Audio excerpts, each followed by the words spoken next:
audience.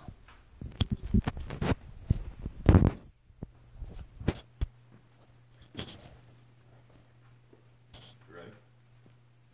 In a 2017 interview with Bloomberg News, billionaire Mark Cuban said that in the next 10 years, he believes that the most important degree that we could have was one in liberal arts, not in computer engineering, not in finance, and not in computer programming. And the reason that he believes that is because when all the data is processed and automation fully hits, the most important skill that you can have is the ability to freely think outside of the box. Now, this speech isn't about getting you to change your major or anything along those lines. I'm just trying to inform you about the next wave of automation.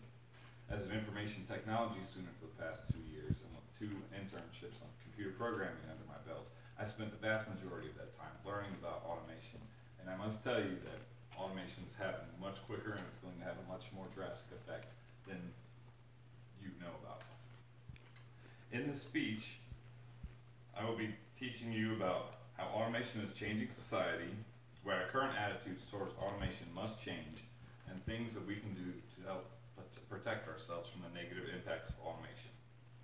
If you've been to a grocery store recently, you've probably noticed an outbreak of self-checkout lines. These are like the most noticeable forms of automation that you see. Well, feast your eyes on this. This is a fully automated Walmart. There are no human beings working in this Walmart. The way that this works is that you order your groceries online. A machine inside of this Walmart picks up the products from a bin, puts it into a package, and holds it in a climate-controlled facility for you until you can come pick it up. If you want to come pick up your groceries at 3 a.m., that's fine. You pull up to the window here, type in your number, and the machine hands you out your groceries. Walmart's actually working on fully automated truck driving to fuel these as well. However, that's a while off as there's actual ethical problems behind automated truck driving that we haven't handled yet. Now, historically, automation has been met with negative effects, like negative beliefs from the population, as we believe it's going to take a lot of jobs. And that's correct. However, in a similar way that the internet and the industrial revolution have changed the world, we can't fight the tide of automation, and therefore we must adapt to this brave new world.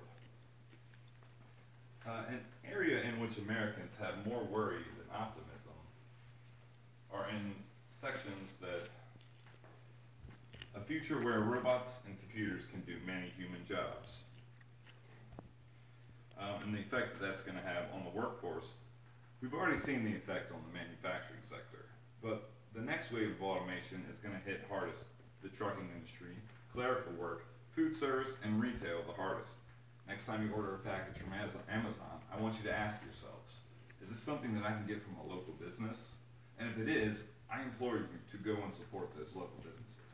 Amazon is the biggest wave of automation that we see right now, and is responsible for shops, mom and pop shops becoming a thing of the past. So if automation is going to devastate people who aren't prepared for it. And we need to start having real conversations about universal basic income and worker retraining if we are going to make it through. However scary automation may sound, there are ways that we can protect ourselves from the negative impacts. While universal basic income is a bit outside of the scope of this speech, another way to protect yourself is to avoid potential career paths that are likely to be automated. This means that jobs in